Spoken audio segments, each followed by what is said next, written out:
¿Qué tal? ¿Cómo están ustedes? Muy buenos días. Bienvenidos como todos los viernes a Agenda Constitucional.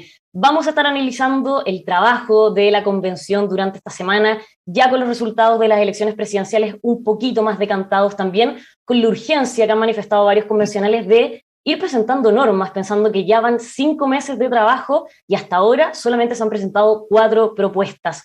Vamos a hablar de todo esto con nuestros panelistas de siempre. Pamela Figueroa, académica de la Universidad Santiago de Chile y coordinadora del Observatorio Nueva Constitución. Pamela, bienvenida de nuevo a Agenda Constitucional, ¿cómo está? Muy bien, muy buenos días, Patricia. Bueno, un gusto tener este viernes esta conversación junto a ti y Sebastián y Patricia. Bueno, ya lo adelantaba, nos acompaña también, como siempre, Sebastián Soto, profesor de Derecho de la Universidad Católica. Sebastián, muy buenos días, ¿cómo está? Hola Patricia, hola Pamela, hola Patricio, saludo a todos y también a las personas que nos están escuchando. Bueno, y también nos acompaña, como siempre, como todos los viernes, Patricio Zapata, profesor de Derecho Constitucional de la Universidad Católica y director del Centro Democracia y Comunidad. Patricio, bienvenido, ¿cómo está? Muy bien, hola Patricia, un gusto estar contigo de nuevo. Hola Pamela, hola Sebastián. Bueno, partamos hablando de algo que se conversó mucho el capítulo de la semana anterior, que tiene que ver con las repercusiones que se analizaban también ese viernes, que han tenido las elecciones presidenciales, las elecciones parlamentarias en el trabajo mismo de la convención. La semana pasada ustedes mismos analizaban que esto podía ser interpretado como una especie de tirón de orejas, porque, claro, el resultado que le dio el primer lugar a José Antonio Kast en esta primera vuelta no conversa mucho con el 80-20 del plebiscito de entrada que dio paso a este proceso. Entonces, partamos hablando del trabajo ya de esta semana de la convención, con los ánimos un poquito más decantados, quizás con esto más cuajado en la cabeza de los convencionales. ¿Ustedes sienten que se acusó recibo de eso que nos dejó la primera vuelta? Pamela. Hola, bueno, yo creo que sí, yo creo que los convencionales constituyentes, y uno lo puede ver en el trabajo que están haciendo, pero también en las entrevistas que ellos han estado dando, y me parece que los convencionales constituyentes lo reciben de dos maneras, ¿ya? Por un lado, porque obviamente el foco entre el 21 de noviembre y el 19 de diciembre probablemente va a estar en la segunda vuelta electoral presidencial, que obviamente es importante para el país, y eso permite también a la Convención Constitucional tener un trabajo un poco más distendido en cuanto a la observación de los medios de comunicación y de la ciudadanía.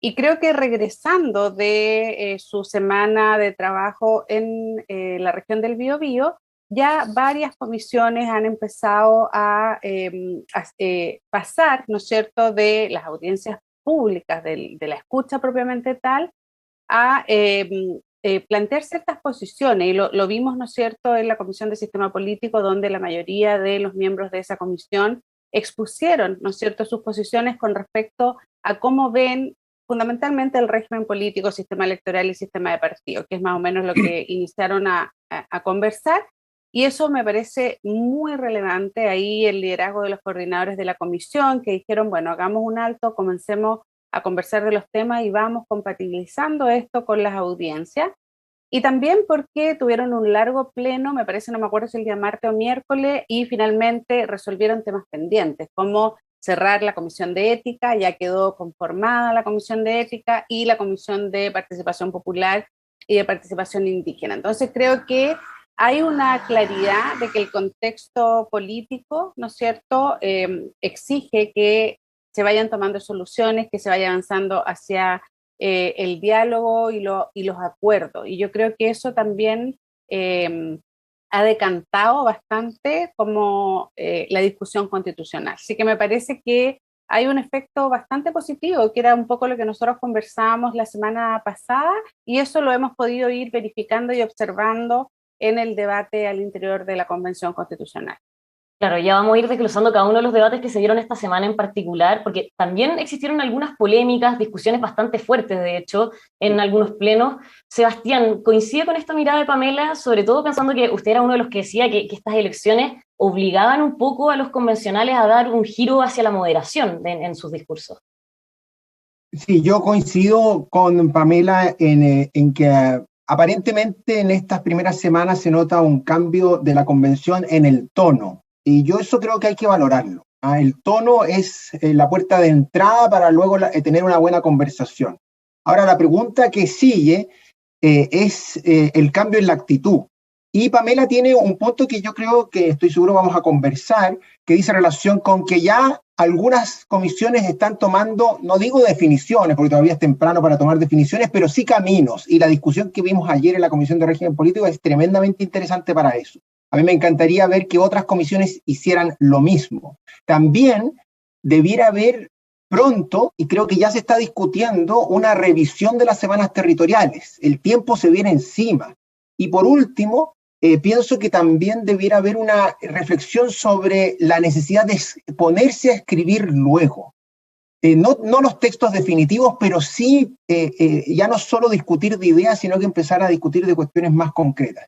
Y yo esperaría que eso sería algo que viéramos en diciembre y con mucha fuerza en enero, en este tono y en esta actitud convocante. Es decir, no hay que quedarse solo en el tono, sino que también ahora en una actitud de ponerse a trabajar y que esta forma sea convocante. A mí la discusión que estoy seguro vamos a tener sobre la cuestión de la violencia en la convención me generó alguna duda de que vaya a ser la actitud para convocar. Pero eso dejémoslo para después. Vamos a hablar del tema de la violencia. Patricio, antes de empezar ya en el fondo de lo que pasó esta semana, ¿cómo ves este cambio quizás de actitud después de los resultados? Mira, hay personas que sienten o piensan que las elecciones solo polarizan, que las elecciones agudizan las contradicciones.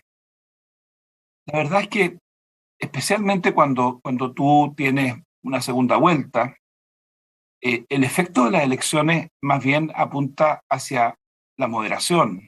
Se obliga a los candidatos, a las candidatas, a buscar una mayoría real, y dejan de hablarle a sus barras bravas.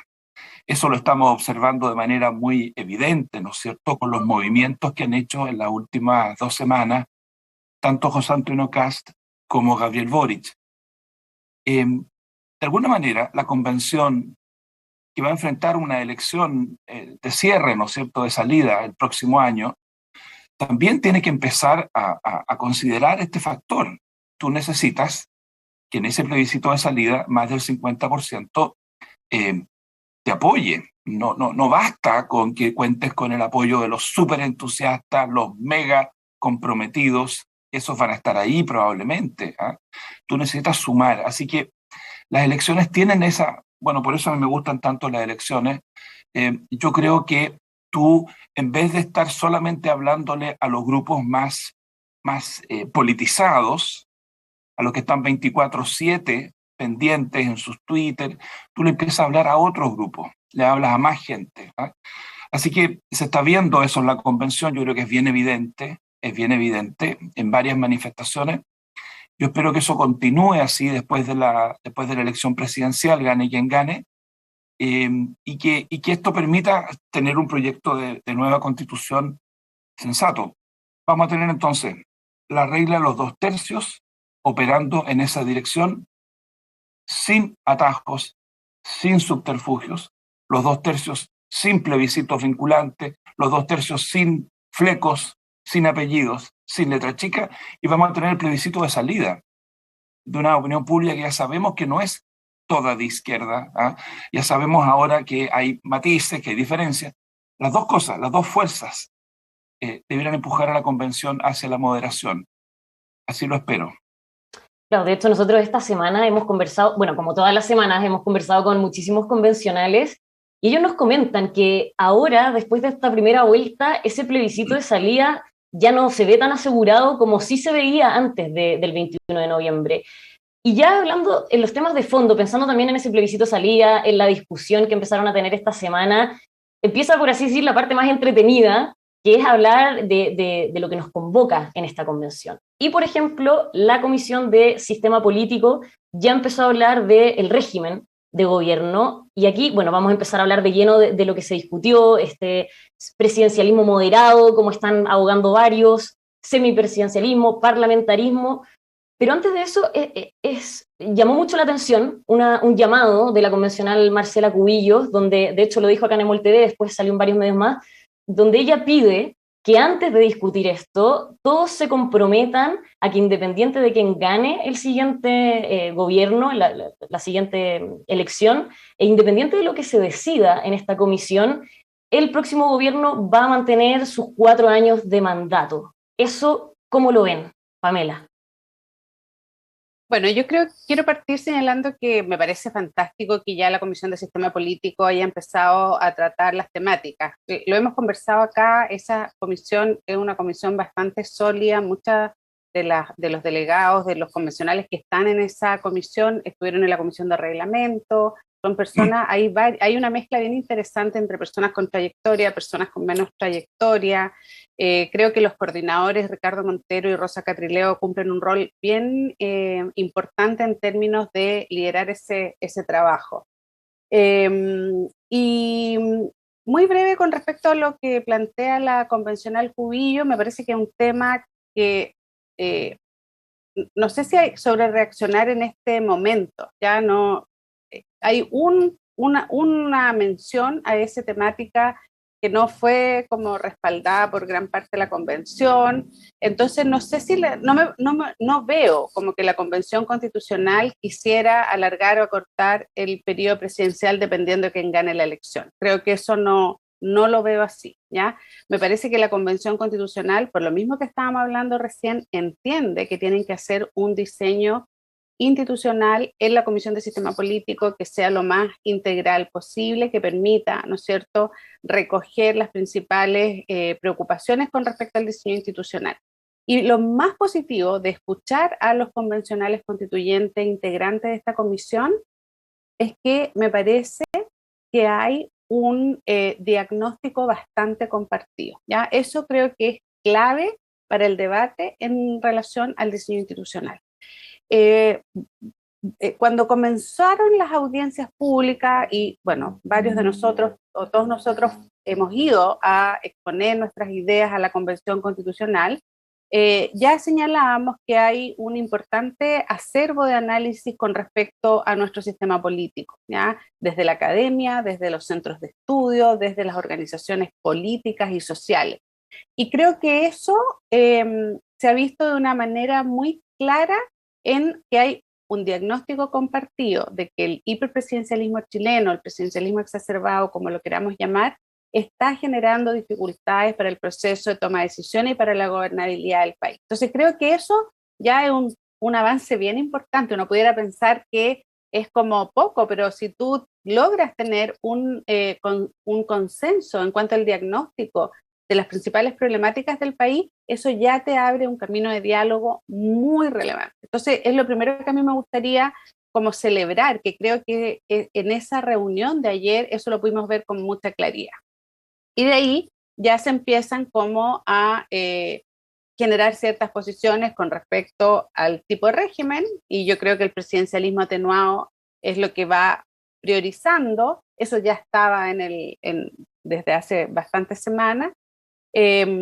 Lo segundo es con respecto al bicameralismo o unicameralismo, que a lo mejor lo podemos ir desentrañando a medida que vayamos conversando.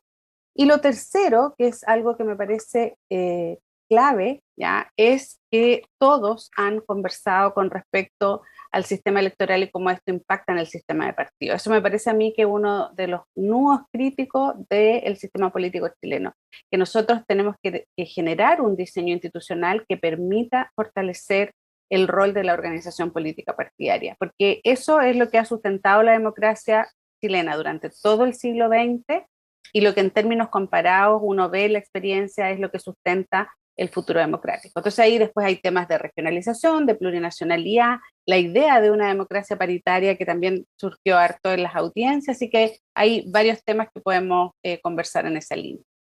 Sebastián, ¿cómo ve también este consenso aparente que hay en torno a un presidencialismo atenuado? ¿Qué implicancias quizás tiene eso, no solo en la práctica para un país como Chile, sino que también en el mismo debate de la convención? Y también volviendo a este llamado de Marcela Cubillos, ¿cómo sería una señal, o se podría interpretar como una señal que se genere este artículo transitorio que ella planteaba, que en el fondo haga un candado a la posibilidad de modificar el periodo presidencial que viene? Sí, Patricia, yo quisiera partir por eso último porque me parece de vital importancia seguir o dar una señal en la línea que plantea la convencional Marcela Cubillos. Yo creo que nos permite evitar cualquier sospecha de comportamiento oportunista que el día de mañana se le pueda atribuir a la convención. Es un precompromiso que asumen los convencionales, que además de nuevo, los inserta en este tono de humildad, en este tono de valorar el mandato ciudadano de la elección de hace un par de semanas y de la elección que vendrá, del mismo modo que valoran el mandato ciudadano de escribir una nueva constitución. En este tema hay que decirlo con claridad, había una cláusula en la Constitución que estaba dormida, que fue, digámoslo figurativamente, despertada por las declaraciones del vicepresidente Jaime Baza hace algunas semanas, en donde él no anuncia nada, sino que en el fondo ilumina esa cláusula. Y yo creo que nosotros tenemos que entender que esa declaración, que puede tener la mejor intención o puede ser neutra políticamente, es una declaración que tiene efectos también en la ciudadanía y es importante entonces controlarlos. Es importante entonces con esta cuota de humildad que la convención, no digo que escriba un articulado todavía, pero al menos haga una declaración formal lo más masiva posible que diga que el mandato ciudadano en la elección parlamentaria y en la elección presidencial que viene será respetado. ¿Y qué significa será respetado? Eso significa que va a poder terminar sus mandatos los respectivos legisladores y presidente electo. Aun cuando el régimen de gobierno que pueda venir más hacia adelante, entonces tenga que esperar el término de este mandato. A mí eso me parece fundamental para generar un cierto velo de ignorancia y evitar comportamientos oportunistas o sospechas inadecuadas, que no cabe ninguna duda, pudieran complicar mucho más el plebiscito de salida si es que algo como eso ocurre. Por eso a mí me parece tan importante y creo que la convención debiera hacerlo pronto y ojalá muy masivamente. Patricio, ¿le parece necesaria esa señal? A ver, yo creo que lo que es necesario es que el trabajo se haga con una mirada de largo plazo y no se perturbe o distorsione el trabajo constitucional con algún propósito subalterno. La verdad de las cosas es que si esta convención buscara el día de mañana recortarle el periodo presidencial imaginemos, un hipotético triunfo de José Antonio Kast, yo creo que habría ahí sin duda una crítica muy grande de mucha gente y sería muy difícil presentar ese proyecto de nueva constitución como una casa de todos. Ese escenario hipotético, pero dicho eso, la verdad es que, dormida o no, la cláusula existe. Y aquí hemos hablado una y otra vez de que hay que cumplir con la Constitución entera, no solamente las partes que nos gustan, digamos. En la actual Constitución, y en eso trabajó Sebastián y Pamela, en esa reforma, se dice expresamente que en principio la convención no va a cortar los mandatos, no va a cortar los periodos de quienes han sido elegidos o quienes han sido designados o nominados para servir en magistraturas del Estado, a menos que esa magistratura desaparezca o sea significativamente modificada. Entonces, por ejemplo, si se suprimiera el Senado, cosa con la que yo no estaría de acuerdo, cosa que no me tinca, pero si decidiera la convención eliminar el Senado público y pasáramos a tener unicameralismo, y el pueblo de Chile ratificara eso en plebiscito, yo no sé qué sentido tiene estar o sentirse obligados desde ahora, a que deban continuar, ojo, no por 4 años más, por 8 años más. Aquí tenemos personas que fueron elegidas senadoras y senadores 8 años. Entonces, plantear una intangibilidad a priori en un acuerdo político ahora de todas las funciones que fueron elegidas, repito, senadores elegidos por 8 años. Me parece que no lo requiere la Constitución, no lo exige la Constitución. Es una discusión política, es una discusión de prudencia política. A mí me parecería una muy buena idea que si hacemos algún cambio sustantivo en el régimen político, eso empiece a operar una vez que termine el mandato de la persona que vamos a elegir el 19. Me parece lo sensato, me parece que nos da tiempo para la transición, para aprobar las leyes complementarias, para hacer los ajustes. Por supuesto, me parece lo lógico. Pero esta tendencia que tenemos de que todo lo que nos parece bueno, empezamos a mirarlo en la Constitución, ¿ah? A tratar de que la Constitución nos resuelva todas las preguntas, que es una especie de oráculo, yo creo que es un error, ¿ah? Entonces yo entiendo la preocupación de la convencional Cubillos, pero honestamente, creo que un compromiso en este sentido ahora no es necesario, y creo que amarra las manos de la convención. Insisto, no estoy hablando aquí desde mis conveniencias. Yo personalmente quiero que mantengamos el presidencialismo. Yo personalmente quiero que mantengamos el bicameralismo. Pero no quiero amarrarle las manos a la convención por una interpretación de secretaría. Sebastián estaba levantando la mano. Yo simplemente, y muy breve para no alargar este punto, pero yo estoy de acuerdo con Patricio en que esta es una cuestión de prudencia política, ¿ah? Pero también estoy de acuerdo que es importante en alguna medida por prudencia política que la convención se amarre las manos. Porque, y a mí me parece lo más relevante es que no tenemos que transformar, ni siquiera arriesgarnos a transformar el plebiscito de salida en una especie de revocatoria del presidente o del Congreso. Creo que eso sería una fatalidad. Y por eso entonces desechar muy rápidamente, amarrarse las manos muy rápidamente para evitar transformar el plebiscito de salida en una revocatoria, es por prudencia política, creo yo, una buena decisión. Pamela, para cerrar este punto. Sí, me voy a centrar en lo del plebiscito. Me hace mucho sentido lo que dice Patricio, que yo creo que nosotros no podemos con tanta anticipación pedirle a la Convención Constitucional que tome decisiones políticas pensando en una coyuntura electoral que es la elección presidencial de diciembre de 2019, porque obviamente los convencionales constituyentes tienen bastante claridad que el texto, el borrador de texto, ellos tienen que presentarlo a un plebiscito nacional que es con voto obligatorio, ¿ya?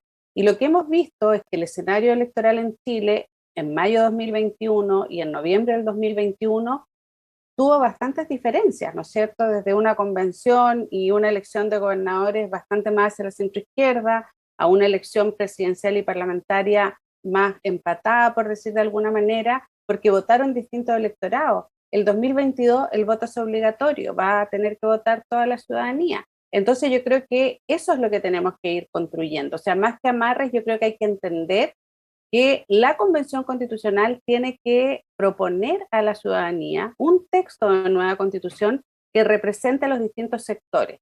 Entonces, la propia Convención, y como lo recordaba Patricio, la actual Constitución, en la reforma del capítulo 15, la ley 21.200, señala ciertos, ¿no es cierto?, contornos, límites a lo que tiene que ver con los periodos, pero también es sabido que la propia Convención Constitucional tiene atribuciones para hacer los transitorios. Entonces creo que tenemos que tener más confianza en el proceso político que estamos llevando a cabo, y que el plebiscito de salida con voto obligatorio siempre se pensó en esa perspectiva, por eso fue el único de los procedimientos electorales que tiene voto obligatorio, que es para darle mayor legitimidad a través del apoyo de la ciudadanía, y eso implica para los convencionales y probablemente para el nuevo gobierno y el nuevo Congreso tener lo que Sebastián llama la mayor prudencia o la mayor claridad con respecto a lo que la ciudadanía chilena ha ido expresando en distintos momentos electorales, que es queremos cambios, pero busquémoslo a través del diálogo y a través de la gobernabilidad democrática.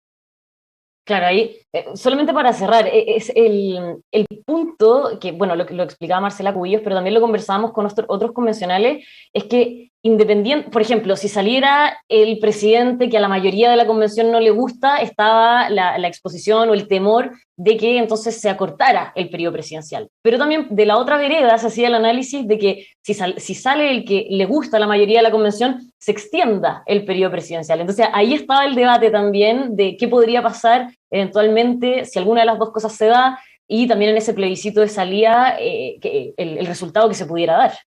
A mí me parece que ni en el Congreso ni en la Convención Constitucional existe una mayoría real, ¿no es cierto?, de votos para poder aprobar una u otra cosa. En cualquier escenario va a tener que haber un diálogo entre los distintos sectores políticos. Hemos analizado constantemente que en la Convención no hay una mayoría de un sector político, ¿ya?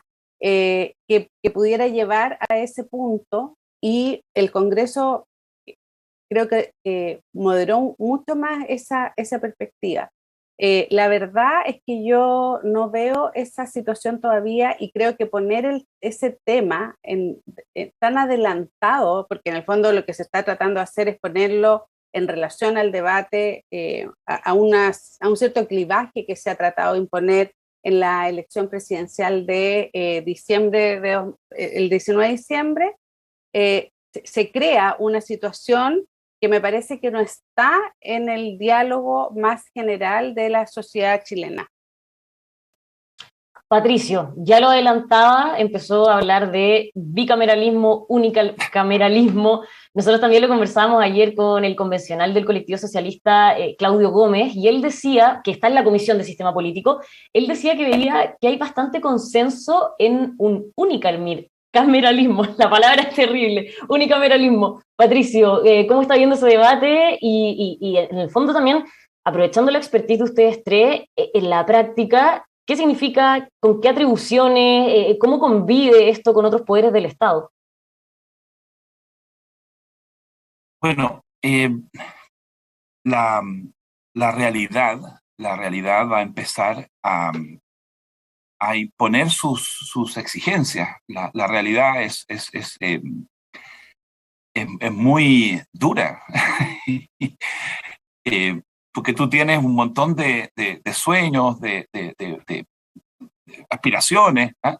Entonces, ya vimos, ¿no es cierto?, lo que significó esta elección. Votaron algo así como 7 millones para los convencionales, que fueron elegidos en una elección donde votaron menos, unas 700.000 personas menos.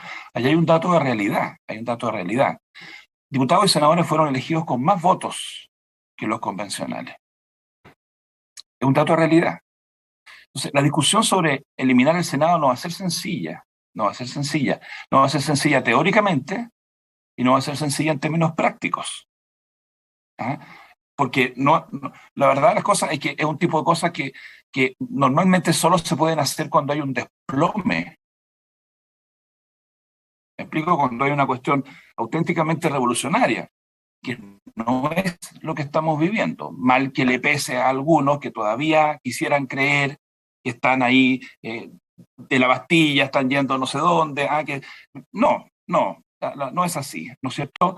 Y por lo tanto el cambio profundo cuesta mucho. Entonces, teóricamente, yo espero que se haga conciencia sobre las ventajas que tiene tener un debate legislativo más complejo, más rico, un debate legislativo que dé espacios y oportunidades para las rectificaciones, para los cambios de opinión, que le permita a la ciudadanía incorporarse, y eso supone un tiempo.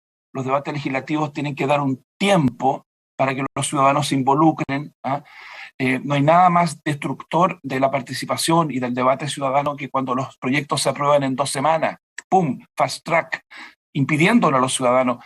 Si tú quieres eventualmente algún tipo de revocatorio, algún tipo de mecanismo revocatorio, tú tienes que darle tiempo. Los unicameralismos, más encima si tienes un gobierno parlamentario, con mayoría garantizada, con mecanismos para sacar rápido lo que quieran sacar, como lo puede hacer Macron en Francia, semiparlamentarismo, o lo puede hacer Boris Johnson, no le dan tiempo a los ciudadanos. Entonces, yo espero que se haga un argumento que muestre que tener 2 cámaras puede tener una justificación democrática y participativa. Ahora, evidentemente, no tiene por qué ser el mismo bicameralismo que tenemos ahora, podría ser un bicameralismo donde el futuro Senado tenga características propias, por ejemplo, más regional, que represente más y mejor a lo regional, o al revés, un Senado que exprese ideas nacionales, con senadores nacionales. En el fondo, no tener dos cámaras demasiado parecidas, sino que tener cámaras, cada una de las cuales haga una contribución específica. Pero lo bueno de la etapa en que estamos ahora, repito, es que la realidad empieza a manifestarse. ¿Qué es lo que podemos cambiar? ¿Para qué tenemos votos? ¿Dónde concentramos la energía reformista? Aquí tú te das cuenta que no tienes energía reformista ni votos para cambiarlo todo, sino que tú tienes que elegir, ya, ¿dónde vamos a concentrar el ímpetu? ¿En el Tribunal Constitucional? ¿En los derechos sociales? Porque si alguien pretende hacerlo todo, esto yo no quiero hacer un símil militar en estas materias, pero en el fondo, cuando uno extiende el frente, ¿no es cierto?, para atacar en varios flancos, y uno tiene una cantidad determinada de tropas, bueno, la línea es más delgada, y la capacidad de empujar, es mucho menor. Entonces tú necesitas, si quieres avanzar, y sabes que la realidad te va a ofrecer resistencia, tú necesitas concentrar tus tropas en algunos puntos clave, y ahí dar el empuje. ¿Ah? Todo esto es conversación de realidad, y yo estoy seguro que los convencionales van a tener que empezar a mirar bien dónde se aplica el ímpetu, la energía, hacerlo con mucha inteligencia porque hay que convencer. Ahora hay que convencer a la gente no de que algo está mal, eso no cuesta nada, no cuesta nada convencer de que algo está mal. Ahora hay que convencer que lo que yo propongo es bueno, y eso cuesta mucho más. Entonces, por muchas razones, mi consejo a los amigos de la convención es, piénsenlo bien si vale la pena gastar tanta pólvora en eliminar un Senado que no solo tiene casi 200 años de vida en nuestra república, sino que puede cumplir una función útil. Piénsenlo bien, porque no sobra la pólvora, no sobra. Siguiendo con la metáfora de Patricio, esto de saber elegir bien las batallas, Sebastián, ¿es una conversación de realidad entonces lo que podría darse la Comisión de Sistema Político de apuntar hacia un unicameralismo? Sí, yo creo que, claro, la convención y la comisión puede pretender tener todas las discusiones, pero a mí me parece mucho más importante la discusión sobre nuestro presidencialismo, nuestros eventuales cambios al presidencialismo. Yo coincido con Patricio en la crítica al unicameralismo. Pienso que cuando se critica el bicameralismo se está pensando solo en eficiencia, pero a mí me encantaría que los convencionales, cuando se aproximen a esta discusión, también conjuguen otros factores. Por ejemplo, la deliberación. El bicameralismo ayuda a la deliberación. Por ejemplo, la representación. Y evidentemente el bicameralismo también contribuye a la representación. Y por último, una idea bastante olvidada últimamente, el balance, el contrapeso. Es decir, no es todo solamente eficiencia, rápidas leyes, pocas negociaciones y entrar y salir rápido con un proyecto de ley. Creo que hay muchos otros factores que también deben ser conjugados. Y por eso yo pensaría que si es que hay que dedicarle tiempo escaso a nuestra sala de máquinas, yo se lo dedicaría a lo que ocurre en la moneda y en el Congreso. Y no lo que ocurre en el lado del edificio del Congreso que está en el Senado. No, me parece que es mucho más importante a lo que ocurre entre la moneda y el Congreso que aquello que ocurre dentro del edificio del Congreso mismo allá en Pedro. Y así le sugeriría a los convencionales. Ahora, lo que sí he visto, y con esto cierro, es que se ha extendido una idea que a mí me parece que es interesante, que es esta idea del bicameralismo asimétrico, que ya Pato lo insinuaba, es decir, cámaras distintas, que no se replique dos veces lo mismo. Y eso a mí me parece que es una buena idea que debemos estudiar. Pero eliminar el Senado, no sé muy bien por qué. Yo a veces miro a la Cámara de Diputados, lo que ocurre, cómo delibera, cómo está completamente farandulizada, y luego miro el Senado, cómo tempera las discusiones, y yo pienso, si es que hay que eliminar uno, pensémoslo bien. Sebastián, y en ese sentido, cuando habla de la discusión que se ha dado en el tema de régimen político, este presidencialismo atenuado que ya suena fuerte, o al menos estos días ha sonado con fuerza, solamente para que quede claro también a todos que nos están escuchando, ¿qué es esa atenuación? O al menos en esta discusión que se está teniendo, ¿a qué se está apuntando? Ya, eso es una discusión súper interesante que hemos tenido nosotros en este programa. Lo primero que a mí me gustaría decir es que, al menos en mi impresión, la idea común que había antes del inicio de las audiencias era que íbamos a transitar hacia un semipresidencialismo. Pero las audiencias, como anunciaba Pamela, todas ellas han matizado ese tránsito y creo que los convencionales han demostrado capacidad de escucha. Y lo que escuchamos ayer o lo que oímos ayer en sus intervenciones, al menos a mí, me dio la impresión de que el presidencialismo atenuado se imponía sobre el semipresidencialismo.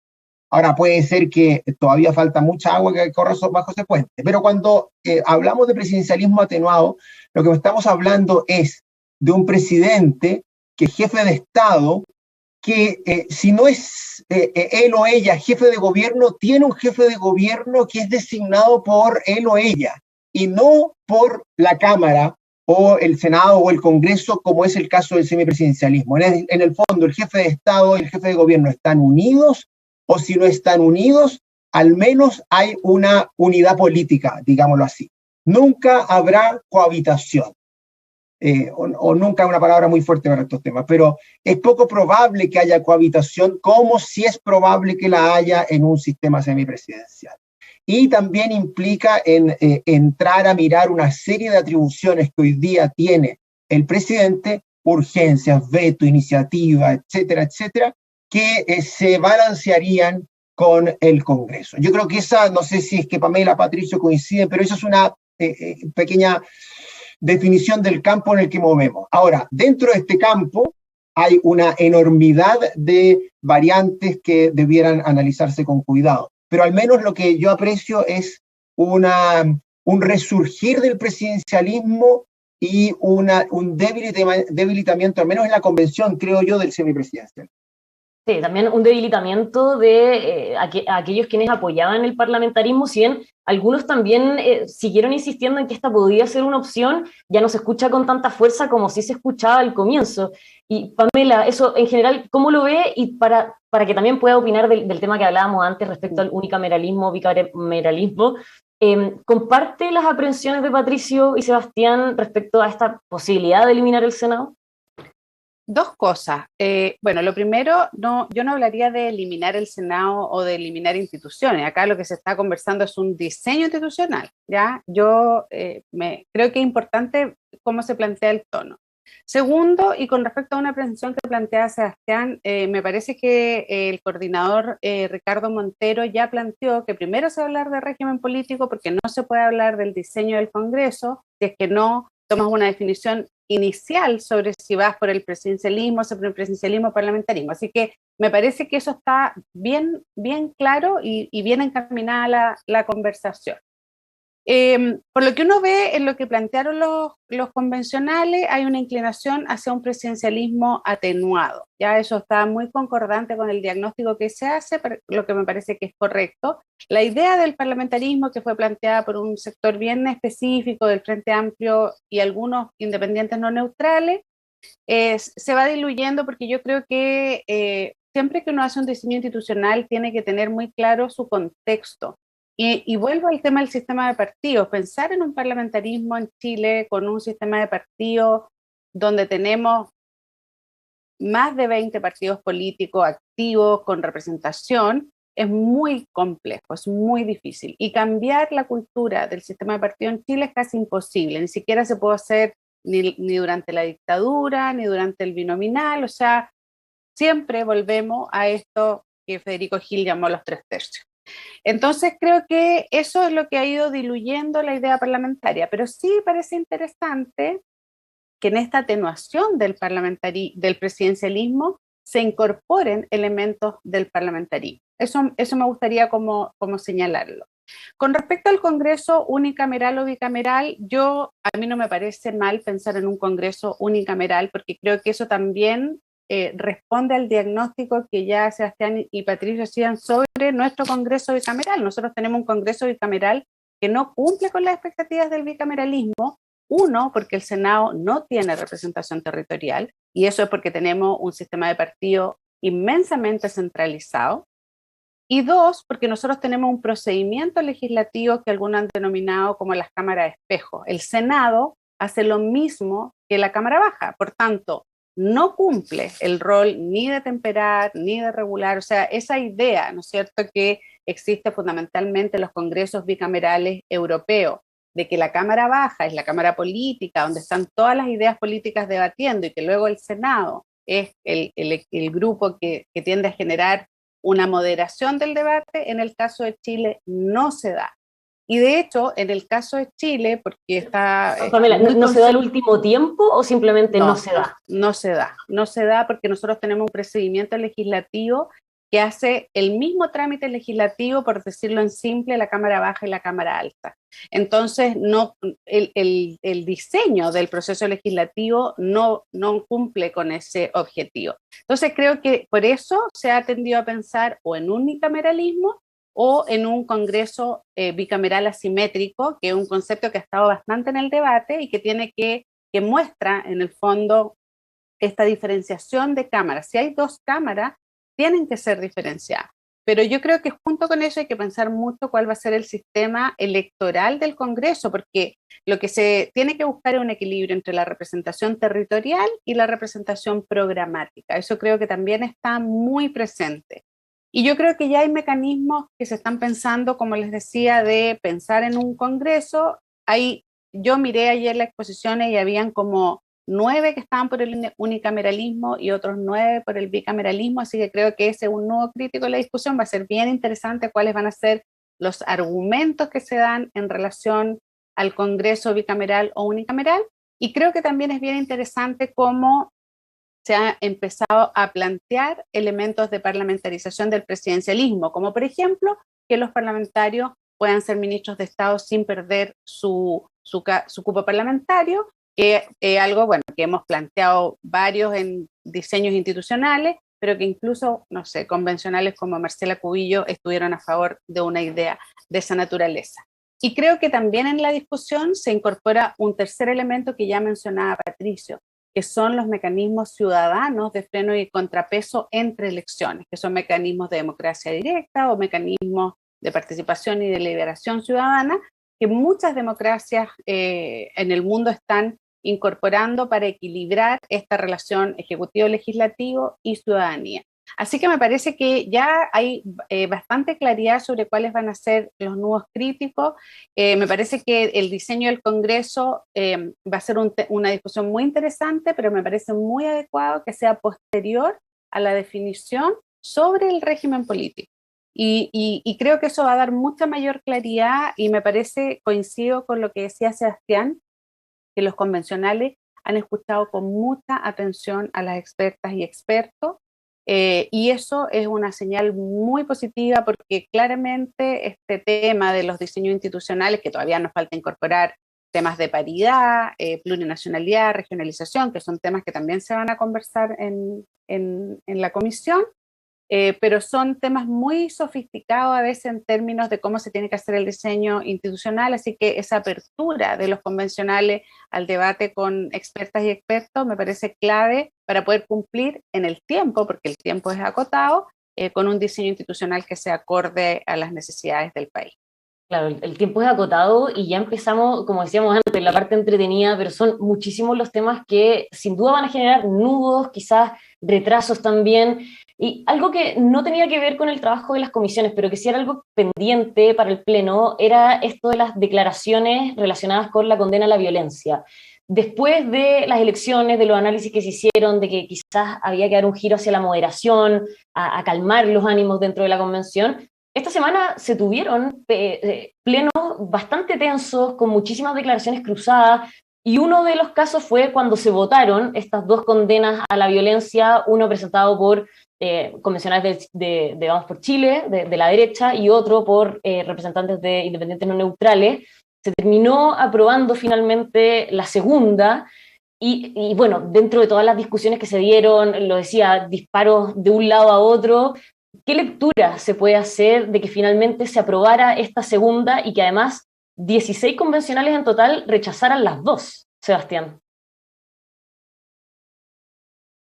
Perdóname, quedé con el micrófono apagado. Mira, yo creo que lo primero es que hay que celebrar que una inmensa mayoría de la convención cuestione, deslegitime, no valore la violencia. Y eso creo que es una cuestión que en este grupo nosotros hemos insistido desde el primer día y todos muy de acuerdo, y creo que es fundamental para la democracia, para la paz. En el fondo, yo en eso lo celebro y me alegro mucho. Lamento, como bien dices tú, Patricia, que haya habido 16 convencionales que rechazaron ambas. Lamento también que haya habido algunos convencionales que no aprobaron ambas, porque se pararon y se fueron o porque votaron en contra, como Fernando Atria y, desafortunadamente a mi juicio, la presidenta Elisa Loncón, que votó en contra de la centro derecha y que no votó en la de independientes no neutrales. Ese silencio no es un rechazo, pero nos hace, o al menos a mí me hace dudar. Ahora, dicho todo esto, yo quisiera hacer una pequeña crítica que creo que en un ambiente como el nuestro, donde se puede conversar con más calma, es posible de levantar una crítica a la declaración condenatoria de la violencia que se aprobó.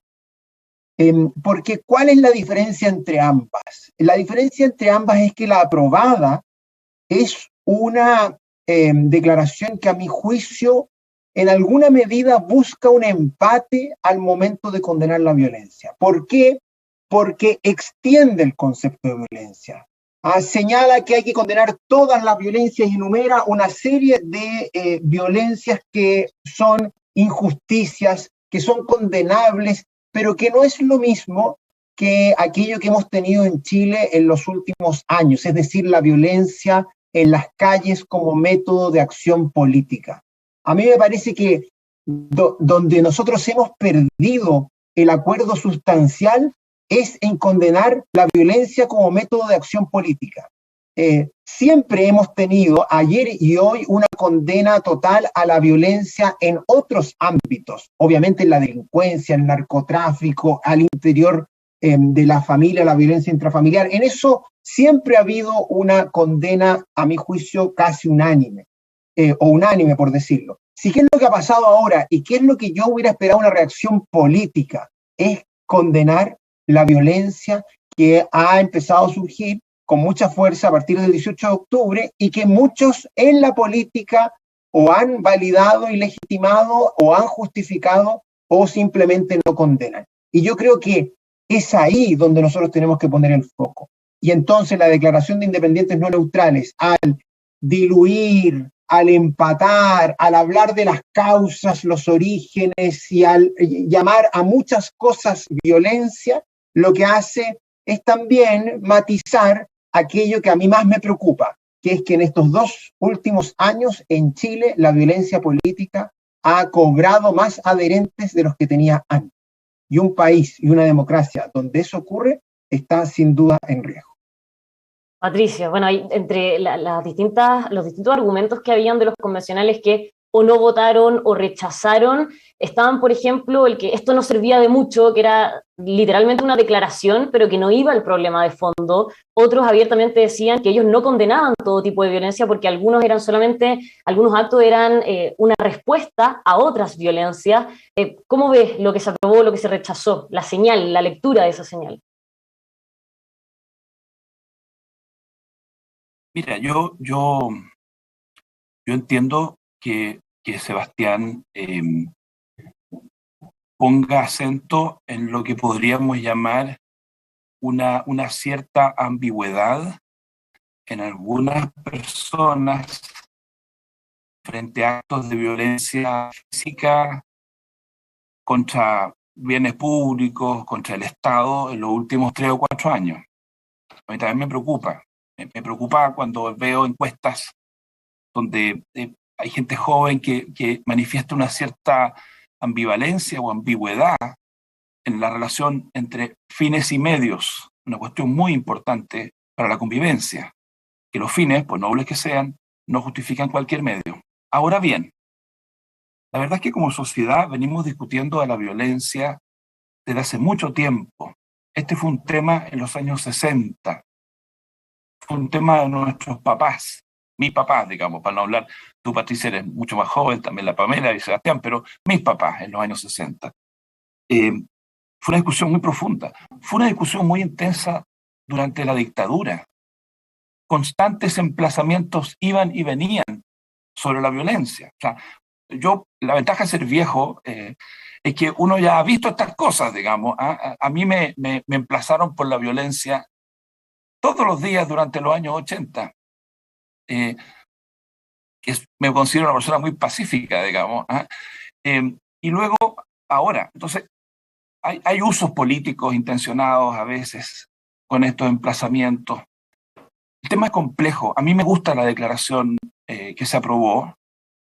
Yo no creo que se haya buscado diluir o aguachantar la condena a la violencia como método de acción política en manos de algunos, porque eso se condena. Pero se quiso decir que esto es más complejo, porque así como algunos tienen dificultad para condenar la violencia del que quema estaciones de metro, digámoslo con la mano en el corazón, hay otros chilenos y chilenas que tienen serias dificultades para reconocer la violencia que hace el Estado, la que hizo el Estado en forma horripilante durante la dictadura, y la que hace el Estado en democracia. Porque esa también existe. Camilo Catrillanca lo mató un balazo de un funcionario policial. Entonces, ¿cómo escapar del empate? Muy difícil escapar del empate. Es tan fácil eso, ¿no es cierto? Estamos hablando de tus muertos y yo saco mis muertos. Estamos hablando de tus heridos y yo saco mis heridos. Terrible empate que no lleva a ninguna parte. Pero yo creo que se avanzó porque hubo 20 convencionales de centro derecha que se sumaron a la votación, al voto que se aprobó, y hubo convencionales de centro izquierda que sí aprobaron la declaración de los convencionales de centro derecha. Así que yo quiero quedarme con que hubo un pequeño avance y efectivamente quedaron aislados en esta vuelta 16 convencionales que por rabia, por frustración, por obcecación, por ideologismo, siguen reivindicando el uso de la violencia como un método de acción política. Pero yo, personalmente, si hubiera tenido que votar, probablemente hubiera votado por las dos, favorablemente por las dos, como lo hicieron varios convencionales. Pero lo que más me gusta, lo confieso, es la que tiene una mirada más amplia, más completa, más profunda, la que propuso Independientes No Neutrales. Pamela, se avanzó en este tema y también, ¿qué le parece el que la presidenta de la convención haya rechazado una y no haya votado en la otra? También, ¿cómo afecta eso? Es la misma conversación que estamos teniendo en torno a este tema. Sí, me parece que el tema de la violencia en Chile lo hemos conversado varias veces porque la convención, recordemos, el 4 de julio comenzó con este tema, ¿no es cierto? Es una herida abierta en nuestro país, pero creo que es una herida abierta a nivel mundial. Justo estuve en un seminario esta semana sobre temas de violencia global y una de las cosas que llama la atención en América Latina es que la violencia ya no viene de las guerras tradicionales, la violencia está dentro de las sociedades. Y en América Latina, siendo una región que prácticamente no hay conflictos tradicionales, es donde hay más personas que mueren por violencia, ¿ya? Entonces creo que el tema de la violencia no es tan simple, es un tema muy complejo y en nuestra sociedad, coincido con lo que decía Patricio, hay, no sé si tal vez una ideologización, tal vez experiencias de vida muy complejas que buscan, ¿no es cierto?, este empate. Entonces mientras eso no se avance, y creo que la única manera creo que de avanzar en esto es seguir conversando, aunque sea muy difícil, ¿ya? Y por eso creo que la Convención Constitucional tiende a surgir. Yo también estoy en una postura de que la violencia es un tema muy complejo y que uno tiene que partir condenando todo tipo de violencia. Esa es violencia del Estado, que a veces también es difícil de reconocer. O sea, uno de los nudos que trae esta discusión es que hemos tenido una excesiva violencia de organismos del Estado en democracia, ¿ya?, que no se logra resolver, ¿ya? Tenemos violencia política, que también hay algunos que son poco claros en condenarla, ¿ya? Y la violencia política hay que condenarla siempre. Y también hay una violencia social estructural muy fuerte. O sea, incluso ahora lo hemos visto, no sé, en la persecución en las universidades porque hay cierto tipo de cursos que algunos parlamentarios están pidiendo, no sé, que se den listas de los que enseñan género. Entonces, todas esas cosas son muestras de violencia. Hay violencia física, que es, creo que, la más visible, y por eso a veces tratamos de acotarla ahí. Pero me parece que este es un tema muy complejo que tenemos que abordarlo como sociedad. Creo que es parte del nuevo ciclo político, que no tenemos que banalizarlo, que tenemos que conversarlo con seriedad. Como decía Sebastián al principio, en espacios lo más tranquilos posible. Nosotros creo que tenemos en estos webinars de los viernes harta facilidad de poder hablarlo, aunque tengamos diferencias. Y yo creo que ese es el camino que hay que ir teniendo. Es un tema difícil, siempre es difícil hablar cuando los temas son complejos, como que uno tiende a parapetarse en su visión, y yo creo que tenemos que hacer el paso a tratar de escuchar lo que hay más allá, pero lo único claro que uno ve es que cualquier tipo de violencia, lo único que genera es más violencia. Entonces, si uno no condena de raíz ya la violencia, es muy difícil avanzar en una resolución. Bueno, ya nos va quedando muy poquito tiempo del programa, como siempre son muchísimos los temas para conversar, podríamos seguir horas y horas, pero no, les voy a dejar el resto del día viernes libre.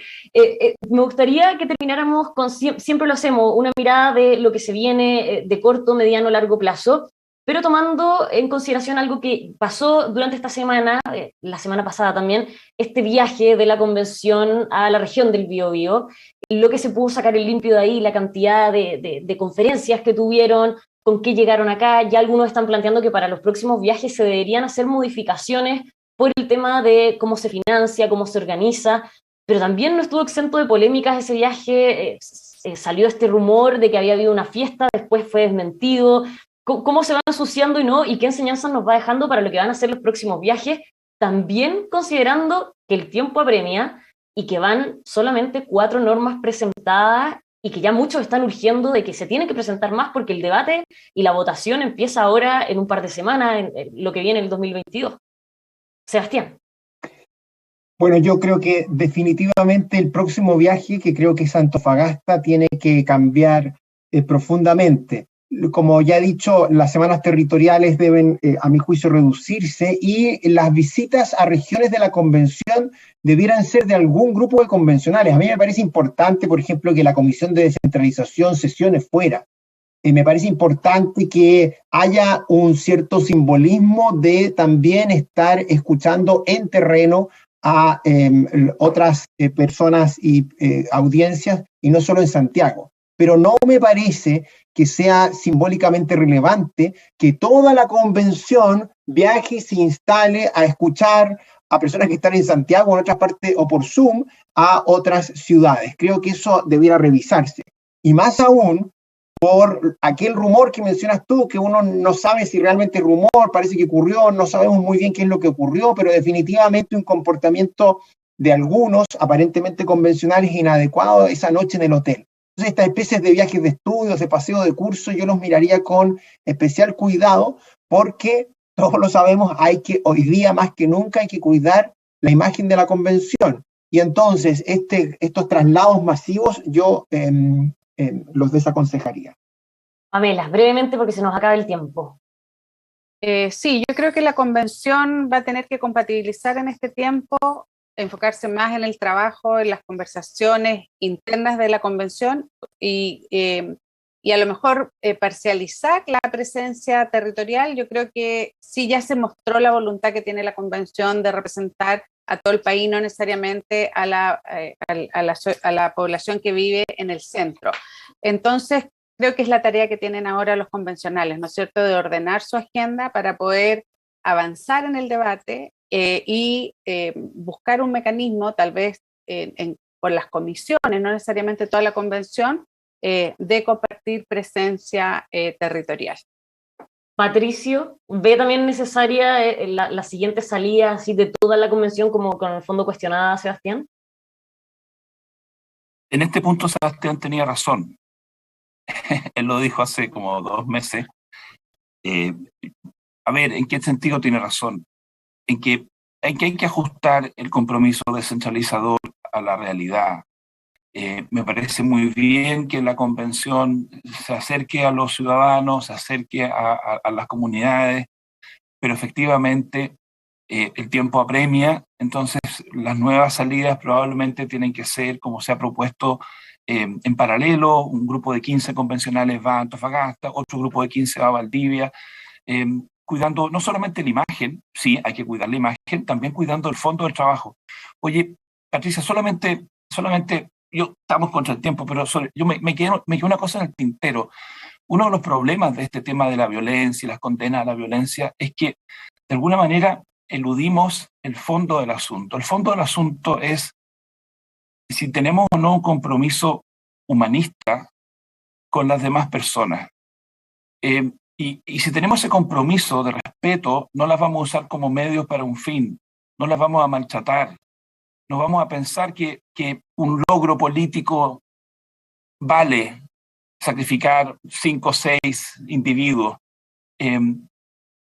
Y esa violencia entonces adquiere un sentido. Ya no es simplemente la condena estética a la violencia, no es la condena al desorden de la violencia, es el compromiso con los derechos del otro, de la otra. ¿Ah? Y en eso sí, por supuesto, creo que es preocupante vivir en una sociedad donde no nos respetamos. Y porque no nos respetamos, somos ambiguos frente a la violencia de todo tipo, de género, política, la violencia contra el medio ambiente, porque no nos respetamos, porque no nos damos cuenta que el otro es un ser único, irrepetible, valioso. Y eso sí que es dramático. ¿Ah? Lo demás son expresiones, son manifestaciones de esa falta de respeto por la otra persona. Esas declaraciones se echan de menos. Hay muchas declaraciones contra la violencia, sí, está bien, pero ¿cómo está el compromiso con el otro en esta campaña? El compromiso con... Perdón que termine con un sermón una vez más. No, está perfecto, porque además, claro, más allá de la convención y de todo lo que nos toca vivir y analizar desde esta vereda, todos finalmente estamos viviendo también esta carrera presidencial, se viene el balotaje en 3 fines de semana y también se siente el ambiente polarizado, así que los sermones, Patricio, y los análisis que se puedan hacer de lo importante que es hablar de la condena a la violencia en todos los círculos, en todas las burbujas de la sociedad, sin duda es muy relevante. Pamela, Sebastián, Patricio, muchísimas gracias otro viernes más por haber estado con nosotros en Agenda Constitucional. Muchas gracias. Muy buen día, que estén bien. Que tengan un muy buen fin de semana y nos vemos el próximo viernes aquí en EMOL y por supuesto a todos ustedes que nos están viendo, quédense junto a nosotros informándose de todo lo que sucede en la convención, pero también en toda la contingencia nacional e internacional aquí en emol.com.